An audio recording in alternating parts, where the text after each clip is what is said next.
Hello guys, welcome back to my YouTube channel. आज चाहिँ हामी गुफा पातलको भ्यू पोइन्ट जाँदैछौँ है घुम्नको लागि।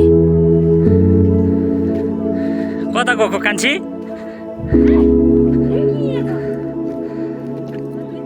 कता गएको? ए मैले भिडियो गरेको। राम्रै आएको छ। आउँछ। अहिले चाहिँ हामी घरको चियाबारी डाँडामा आइपुग्यौँ र घाम लागेको मौका पारेर चाहिँ हामी गुफा पातल घुम्न गइरहेको छौँ। भिडियोलाई अन्तिमसम्म हेरिदिँदै गर्नु होला है साथीहरू है।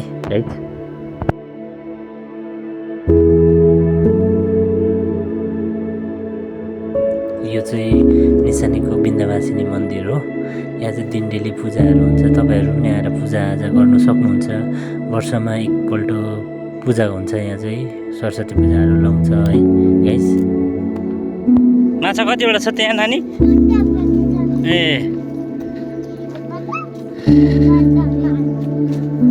2टा 5वटा?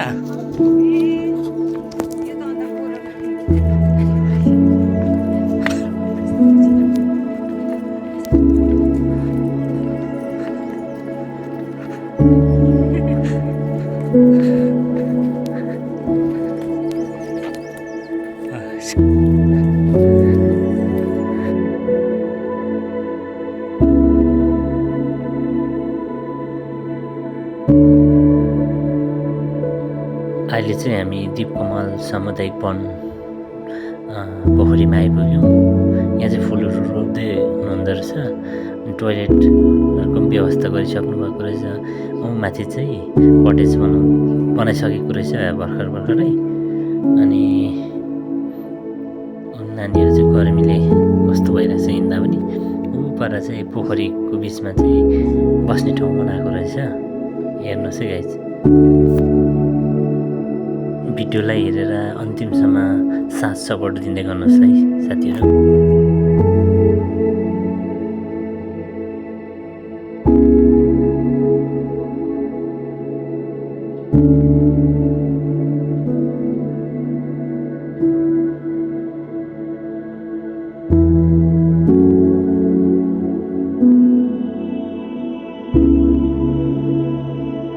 तर अहिले चाहिँ अब घाम लागेको हिउँदोले गर्दाखेरि पानी सुकेर चाहिँ कम्ती मात्रै रहेछ। नत्र चाहिँ बर्खामा चाहिँ वरिपरि नै पानी हुन्छ। अहिले चाहिँ अब पानी रहेनछ भनौँ न साथीहरू। तर पनि राम्रो छ हेर्दाखेरि। अब फुल भर्खर फुल्दा रोपिँदैछ भर्खर। अलिक पछि चाहिँ धेरै राम्रो डेभलप हुँदै जाने रहेछ भन्ने चाहिँ देख्दैछु। नानीहरूलाई चाहिँ गर्मी भएर चाहिँ अब टोपीको बेतमा शीतलको लागि बसिरहेछ। भनौँ आज धेरै गर्मी छ नि त। धेरैमा धेरै गर्मी छ क्या। घाम पनि कडा लागिरहेछ।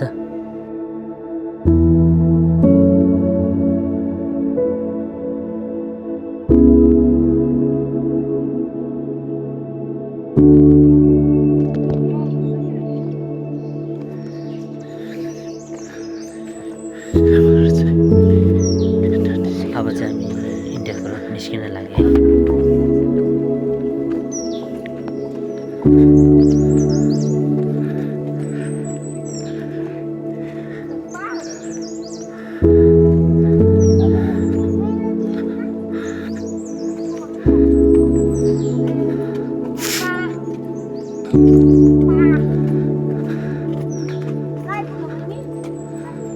दीपकमल सामुदायिक वन पोखरी। उता चाहिँ नेपाल पऱ्यो, बोट लगाएको छ। यता चाहिँ इन्डियाको बाटो हुँदै हामी जानेछौँ गुफा पातल। अनि यहाँ चाहिँ बस्ने ठाउँ एकछिन बस्छौँ हामी। यहाँ बस्ने ठाउँ पनि छ। कान्छी के गरेको?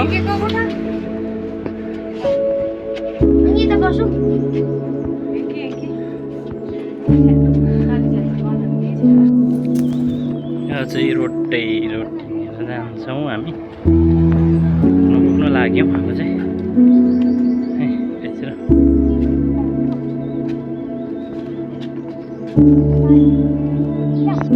फाइनली हामी चाहिँ आइपुग्यौँ छप्पीसे डाँडा मन्दिर जस्तै हो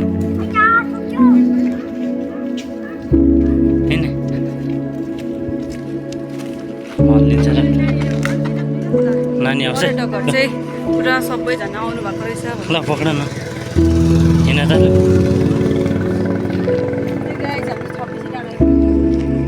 होइन यो चाहिँ इन्डिया नेपालको सीमा हो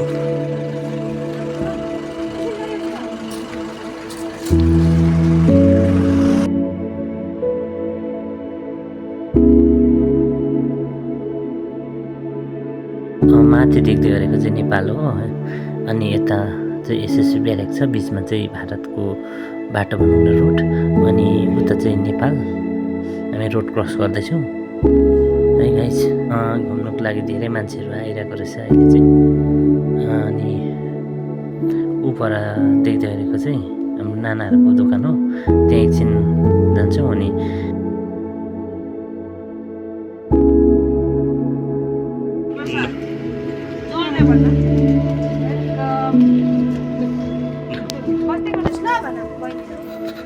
अब चाहिँ लागेको हामी उकालो सामान पनि किनिसक्यो अब चाहिँ लागेको है ल जाउँ रिदम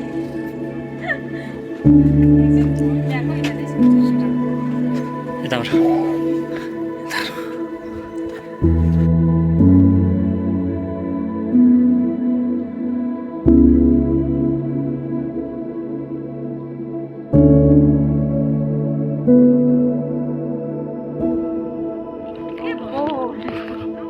वेलकम टु द गुफा पातल अरे फाइनली अब चाहिँ आइपुग्यो है हामी माथि डाँडामा चाहिँ पिकनिकहरू खाँदा आउने हुने रहेछ है राम्रो अनि हामी चाहिँ बस्यौँ अब यहाँ चाहिँ टिकट काट्नुपर्ने रहेछ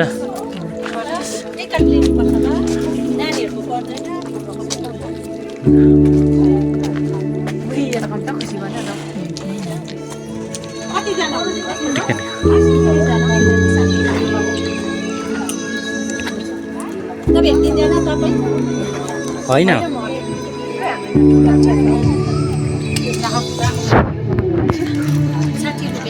तर 20 रुपियाँ नेपाली चाहिँ 32 रुपियाँ पर्छ टिकटको चाहिँ हामी तिनजनाको मात्रै काट्नु नानीहरूको परेन है गाइस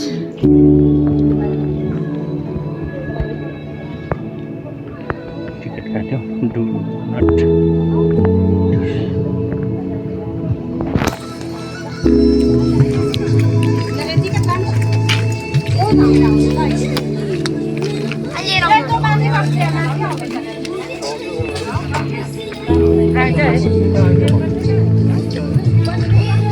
दामी रहेछ ड्रेसहरू पनि लाउनु पाउँदो रहेछ